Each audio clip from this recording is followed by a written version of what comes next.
Assalamualaikum warahmatullahi wabarakatuh.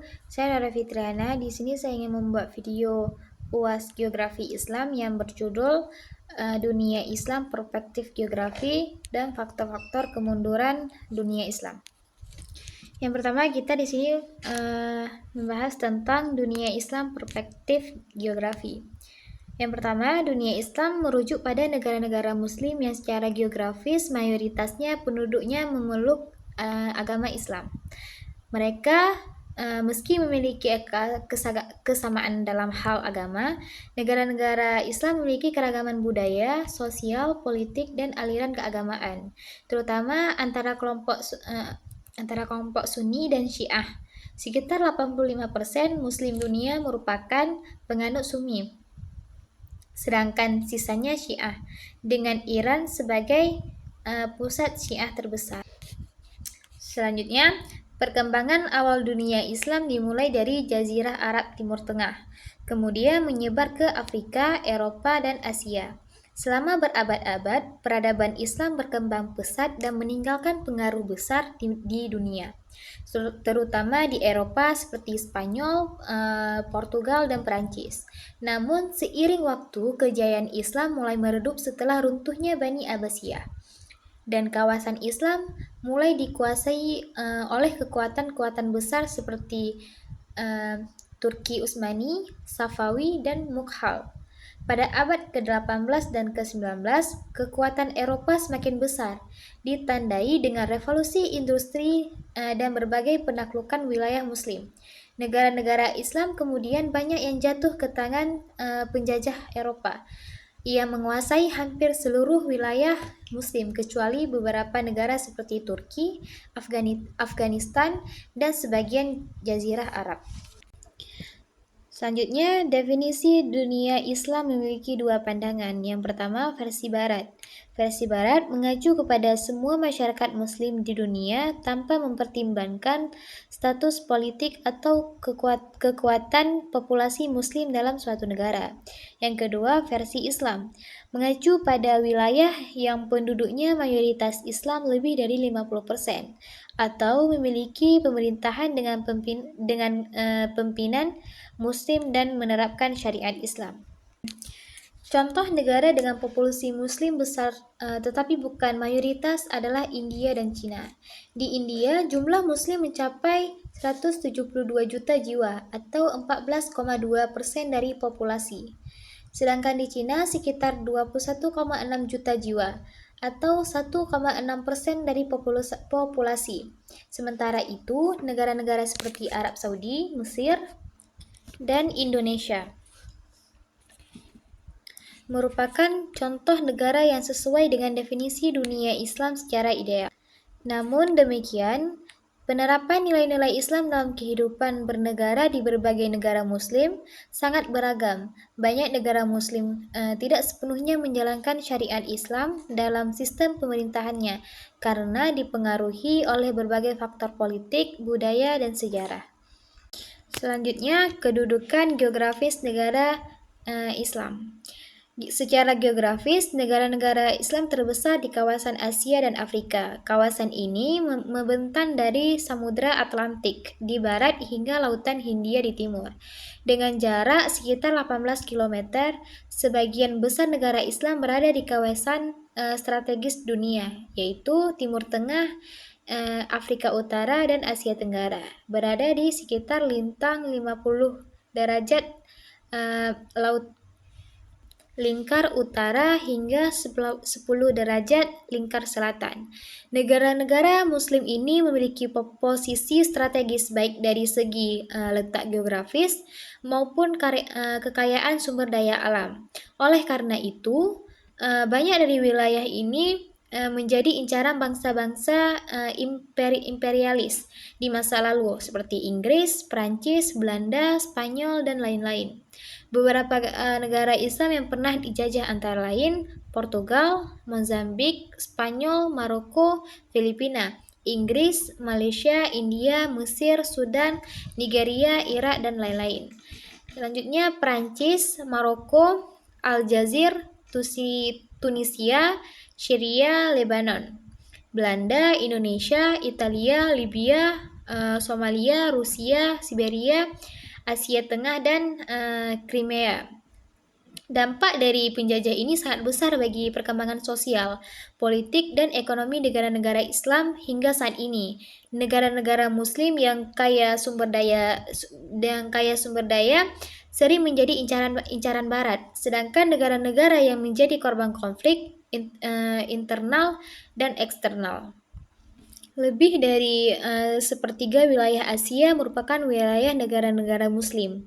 Negara-negara Islam memiliki posisi strategis, terletak di antara Barat dan Timur, menguasai jalur penting seperti Laut Tengah, Laut Merah, Selat Malaka, dan Teluk Arab. Posisi ini memberikan keuntungan politik, ekonomi, dan militer. Secara historis, hubungan antar negara Muslim terjalin erat melalui jalur perdagangan dakwah Islam. Negara-negara Muslim membentang dari timur ke barat, utara ke selatan, mencakup kawasan Asia Tengah, Timur Tengah, Afrika Utara, dan sebagian Eropa. Potensi wilayah ini sangat besar karena kaya sumber daya alam dan jalur perdagangan internasional. Oleh karena itu, wilayah Muslim selalu menjadi perhatian di dunia, baik dalam hal ekonomi, politik, maupun keamanan global.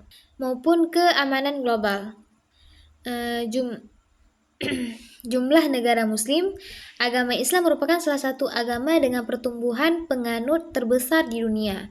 Pertumbuhan populasi Muslim bahkan terlihat di negara-negara sekuler Eropa seperti Perancis, Jerman, dan Inggris. Saat ini, Islam merupakan agama dengan jumlah penganut terbesar kedua di dunia setelah Kristen. Di Eropa, beberapa negara mayoritas Muslim seperti Kosovo 90%, Albania 80%, dan Bosnia Herzegovina 55%.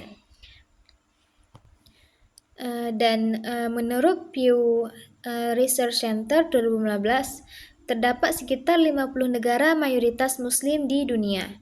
Namun sumber lain menyebutkan sekitar 45 negara. Perbedaan angka ini disebabkan oleh perbedaan kriteria dalam menentukan negara Muslim, apakah berdasarkan mayoritas penduduk atau kebijakan resmi negara tersebut. Selanjutnya, terdapat 48 Muslim di dunia dengan jumlah penduduk dan luas wilayah yang beragam. Negara dengan jumlah penduduk Muslim terbesar adalah Indonesia, dengan 273 juta jiwa, diikuti Pakistan, Bangladesh, dan Nigeria. Selain itu, ada negara kecil seperti Brunei, Qatar, dan Maladewa yang memiliki jumlah penduduk lebih sedikit, tetapi tetap berstatus negara Muslim. Bahasa yang digunakan juga bervariasi sesuai budaya dan wilayah masing-masing, seperti Arab, Persia, Urdu, Melayu, dan lain-lainnya. Nah, kesimpulannya, negara-negara Muslim memiliki peranan strategis dalam peta dunia, baik secara politik, ekonomi, maupun budaya. Dengan pertumbuhan penduduk yang terus meningkat, negara-negara Muslim berpotensi semakin berpengaruh dalam tatanan global di masa mendatang. Selanjutnya, negara-negara Muslim tersebar di berbagai kawasan dunia, seperti Timur Tengah, Asia Tenggara, Asia Selatan, Afrika, dan Eropa. Kawasan Timur Tengah memiliki sekitar 16 negara Muslim, termasuk Mesir. Asia Tengah merupakan wilayah penting yang menyimpan sejarah perkembangan ilmu pengetahuan Islam. Dengan sejarah perkembangan ilmu pengetahuan Islam dengan negara-negara seperti Kazakhstan, Kirgistan, Tajikistan, Turkmenistan, dan Uzbekistan. Di Asia Tenggara, Islam mulai berkembang sejak abad pertama Hijriah, dibawa oleh pedagang Arab. Penyebarannya meluas ke Indonesia, Malaysia, Brunei Darussalam, serta berbagai wilayah seperti Thailand dan Filipina. Selain itu, etnis Muslim seperti Champa di Kamboja dan Vietnam juga masih melestarikan tradisi Islam. Asia Selatan menyumbang sekitar 31% dari populasi Muslim dunia.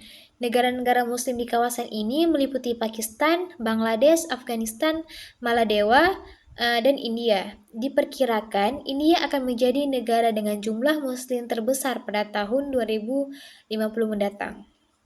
Di Afrika, Islam merupakan salah satu agama terbesar, terutama di wilayah Afrika Utara, seperti Mesir, Libya, Tunisia, Aljazair, dan Maroko. Muslim juga tersebar di Afrika Barat, Timur, dan Tengah. Selanjutnya, secara keseluruhannya, dunia Islam terdiri dari berbagai bangsa dan bahasa. Bahasa Arab menjadi bahasa utama umat Islam karena merupakan bahasa Al-Quran yang berpengaruh terhadap banyak bahasa dunia. Keberagaman bangsa, budaya, dan bahasa tersebut menjadi kekuatan besar bagi dunia Islam untuk terus berkembang. Selanjutnya, kita akan menjelaskan tentang faktor-faktor kemunduran dunia Islam. Jumlah umat Islam dunia mencapai sekitar 1,8 miliaran jiwa, terbesar di berbagai wilayah seperti Timur Tengah, Asia Tenggara, Asia Barat, Afrika, dan Eropa. Meski demikian, umat Islam menghadapi berbagai persoalan, baik di negara mayoritas Muslim maupun minoritas. Baik di negara mayoritas Muslim, berbagai tantangan seperti perang saudara, terorisme, dan kemiskinan menyebabkan umat Islam sering tertinggal dari negara-negara lain. Oleh karena itu, diperlukan solusi agar umat Islam dapat menjadi umat yang unggul, cerdas, dan maju. Jadi faktor-faktor kemundurannya, yang pertama, kemiskinan. Kemiskinan menjadi salah satu faktor utama kemunduran dunia Islam, karena hampir 70% negara-negara Islam berada di bawah garis kemiskinan, seperti Pakistan, Afghanistan, dan lain-lain. Sementara itu, negara Muslim yang makmur hanya sekitar 20%. Kemiskinan terdampak negatif pada moral dan akhlak umat, menyebabkan frustasi, bahkan mendorong sebagian orang melakukan tindakan radikal atau terorisme. Kemiskinan juga diakibatkan oleh faktor struktural seperti distribusi kekayaan yang tidak merata dan kebijakan diskriminatif dari kalangan elit penguasa di negara-negara Muslim. Yang selanjutnya, karena perpecahan umat Islam. Perpecahan intelektual umat Islam juga menjadi faktor kemunduran. Konflik antar negara Islam seperti di Suriah, Yaman, Libya, Irak, serta konflik Sunni dan Sunni Syiah menyebabkan pertumpahan darah, kehancuran, dan pengungsian besar-besaran. Perpecahan ini tidak hanya terjadi secara politik, tetapi juga dalam aspek keagamaan, mazhab, dan aliran. Hal ini semakin memperlemahkan kekuatan umat Islam dalam menghadapi musuh dari luar. Yang selanjutnya, karena kebodohan atau keterbelakangan. Selain kemiskinan dan perpecahan, kebodohan dan keterbelakangan juga menjadi penyebab mundurnya umat Islam. Hal ini disebabkan rendahnya kualitas pendidikan, rendahnya semangat untuk belajar, dan kurangnya penerapan ilmu pengetahuan dalam kehidupan sehari-hari. Umat Islam lebih banyak terjebak dalam ritual tanpa memahami esensi ilmunya, sehingga sulit berkembang dalam bidang ilmu pengetahuan dan teknologi. Jadi kesimpulannya, kemunduran Islam dipengaruhi oleh 3 faktor. Yang pertama yaitu kemiskinan, perpecahan internal, serta kebodohan dan keterbelakangan. Untuk keluar dari kondisi ini, umat Islam harus meningkatkan kualitas pendidikan, mempererat persatuan umat, memperbaiki distribusi kekayaan, dan menghidupkan kembali semangat ijtihad serta pembaruan dalam segala aspek kehidupannya. Selanjutnya, permasalahan pendidikan sebagai faktor kemunduran dunia Islam. Nah, salah satu penyebab Salah satu penyebab utama kemunduran dunia Islam adalah rendahnya kualitas pendidikan. Kebodohan menyebabkan umat Islam menjadi mudah dikuasai oleh pihak Barat melalui berbagai metode. Negara-negara Muslim umumnya tertinggal dalam bidang pendidikan, sehingga berdampak buruk bagi masyarakatnya. Rendahnya kualitas pendidikan membuat umat Islam sulit bersaing di dunia global.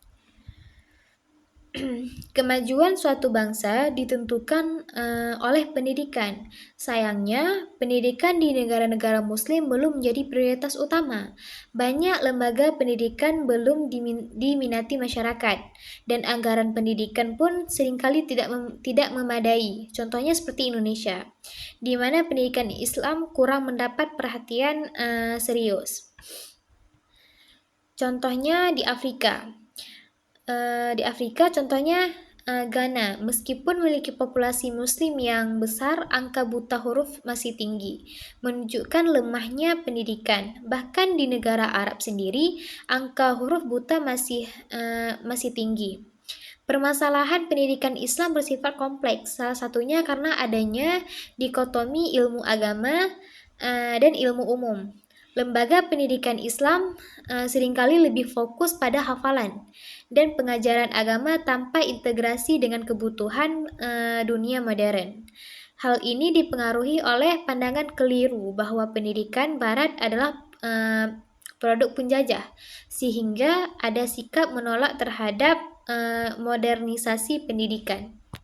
Yang menjadi dampaknya, umat Islam masih bergantung pada negara-negara maju dan sulit mandiri secara ekonomi.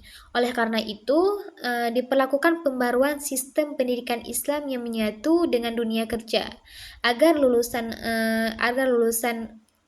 memiliki kemampuan inovasi dan kewirausahaan, yang menyebabkan akhirnya pendidikan Islam harus menjadi pilar utama dalam membentuk umat yang mandiri, tidak hanya sebagai pencari kerja, tetapi juga pencipta lapangan kerja, agar umat Islam bisa lepas dari ketergantungan terhadap ketergantungan terhadap negara maju lainnya. Selanjutnya, kesimpulan dari dua bab ini. Yang pertama, dunia Islam dalam perspektif geografis. Kesimpulannya, dunia Islam memiliki wilayah yang sangat luas dan tersebar di berbagai benua, meliputi Timur Tengah, Asia Tenggara, Asia Selatan, Afrika, dan sebagian Eropa. Persebaran ini tidak terjadi secara tiba-tiba, melainkan melalui proses sejarah panjang yang mempengaruhi oleh perdagangan, dakwah, dan perkembangan budaya. Di Timur Tengah, Islam berkembang pesat sejak awal masa kenabian hingga menjadi pusat peradaban Islam. Asia Tengah memiliki peran penting karena melahirkan banyak ilmuwan dan ulama besar. Sementara di Asia Tenggara, khususnya Indonesia, Malaysia, dan Brunei, Islam masuk melalui jalur perdagangan secara damai, sehingga masyarakat menerimanya dengan terbuka. Selanjutnya, Asia Selatan menjadi kawasan dengan jumlah penduduk Muslim terbesar di dunia, seperti di Pakistan, Bangladesh, dan India. Afrika juga menjadi kawasan utama penyebaran Islam, khususnya Afrika Utara yang menjadi pusat kekuatan Islam sejak masa kekhalifahan. Bahkan di Eropa, meski Muslim merupakan minoritas, keberadaan mereka terus bertambah. Dengan persebaran yang begitu luas, umat Islam terdiri dari berbagai bangsa, bahasa, dan budaya. Namun, perbedaan tersebut tidak menjadi penghalang untuk bersatu, karena mereka tetap memiliki satu keyakinan dan satu tujuan, yaitu beribadah kepada Allah Subhanahu wa Ta'ala. Islam bukan hanya milik bangsa Arab, melainkan milik seluruh umat manusia. Bahasa Arab menjadi bahasa pemersatu karena merupakan bahasa Al-Quran. Namun umat Islam tetap hidup dalam keragaman bahasa dan budaya. Ini menjadi bukti bahwa Islam adalah agama yang universal dan rahmat bagi seluruh alamnya. Selanjutnya, kesimpulan dari faktor kemunduran dunia Islam. Kemunduran dunia Islam terjadi karena berbagai faktor yang saling berkaitan, baik dari umat Islam sendiri maupun pengaruh dari luar. Faktor internal meliputi kemunduran di bidang pendidikan, kemunduran ilmu pengetahuan dan teknologi, kemesoratan akhlak, perpecahan antar sesama umat Islam, serta lemahnya kepemimpinan umat Islam dalam menghadapi tantangan zaman. Salah satu faktor utama adanya rendahnya kualitas pendidikan. Banyak negara muslim tertinggal dalam dunia pendidikan sehingga umat Islam tidak memiliki kemampuan bersaing dalam dunia global. Rendahnya minat terhadap pendidikan, kurangnya anggaran, dan adanya pandangan keliru yang memisahkan ilmu agama dengan ilmu umum semakin mempengaruhi kondisi tersebut. Dikotomi ilmu membuat pendidikan Islam tidak relevan dengan kebutuhan zaman, sehingga umat Islam sulit berkembang, baik dalam aspek ilmu pengetahuan, ekonomi, maupun teknologi. Selain dari itu, pengaruh dari luar juga menjadi penyebabnya, seperti imperialisme Barat yang menjadi ideologi sekuler serta melemahkan umat Islam dari segi politik, ekonomi, dan budaya. Umat Islam menjadi tergantung kepada dunia Barat. Baik dalam hal teknologi, ekonomi, maupun kebudayaan. Untuk mengatasi kemunduran ini, pendidikan yang berkualitas dan terpadu menjadi kunci utamanya. Umat Islam harus memiliki lembaga pendidikan yang tidak hanya kuat dalam ilmu agama, tetapi juga unggul dalam ilmu pengetahuan dan teknologi, serta mampu melahirkan lulusan yang inovatif dan mandiri. Dengan begitu, umat Islam bisa keluar dari ketergantungan kepada negara maju dan kembali kepada kekuatan peradaban dunia. Sekian dari saya, lebih dan kurang saya mohon maaf. Assalamualaikum warahmatullahi wabarakatuh.